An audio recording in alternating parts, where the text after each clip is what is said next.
طيب. اتشرف. كابتن خالد، اللقطة بتاعتك مع كابتن خطيب يمكن خطفت القلوب، آه. خطفت قلوب كل الأهلاوية وكل قلوب الجماهير المصرية. لحظات الاحترام المتبادل دي بتبقى لحظات ليها قيمة، ليها تمن. يعني ما بنشوفهاش كتير جدا لما نلاقي احترام من أسطورة كبيرة زي كابتن محمود الخطيب، وأيضا أسطورة كبيرة في التحليل كابتن خالد بيومي. أكيد الموضوع لازم نقف عنده ونتكلم عليه.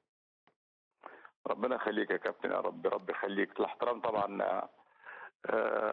يعني موجود ومتواجد، بس طبعا لازم ندور عليه ولازم نلاقيه. لما يكون عندك اسطوره كبيره جدا في كره القدم وتاريخيا واحد من اساطير كره القدم على مستوى الوطن العربي وافريقيا ومصر كلها، كابتن محمود الخطيب، ويقطع عليك الاستوديو ويخش عشان يسلم عليك شخصيا، اعتقد ان ده شرف وسام على صدري ان الكابتن محمود الخطيب يجي يتفضل الاستوديو ويقطعنا على الهواء لاول مره في التاريخ. يعني اعتقد ما حصلتش قبل كده من الكابتن محمود.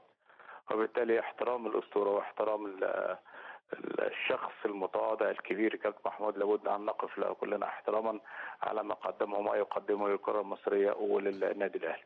وبالتالي طبعا ده كان اقل واجب ان الواحد يقوم احتراما وتقديرا لهذه الشخصيه الكبيره جدا اللي بتسطر اسمها تاريخيا اذا كان على كره القدم وعلى المستوى الاداري بالنسبه للنادي الاهلي. تمام. فطبعا كان موقف بالنسبه لي يعني غريب جدا وصعب جدا، ولكن الحمد لله زي ما انت قلت كانت مفاجأة يعني.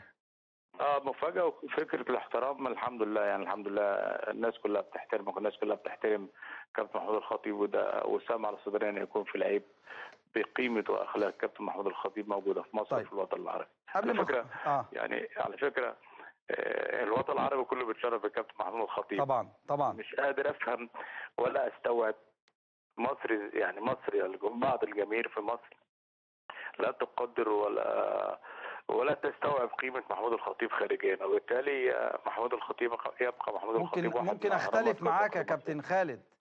اتفضل اتفضل لا، براحتك. اختلف معاك في الجزئية دي، لان ما فيش حد ما بيقدرش كابتن محمود الخطيب، يعني اعتقد والله انا يعني. شايف هو على السوشيال ميديا يا كابتن، وانت عارف وشايف السوشيال ميديا، شايف ما وصلنا ليه من مخاطر كبيره جدا جدا، ودي سببها احنا كاعلاميين. احنا ما بقولكش انت، سببها احنا كاعلاميين، سببها ان احنا بنرسخ كلمة التعصب عند الجمهور وبعد كده بنحاسب الجماهير. وبالتالي طبعا هتفق معاك إذا كنت أنت اختلفت معايا، ولكن هتفق معاك كابتن محمود الخطيب قيمة كبيرة جدا لنا كلنا.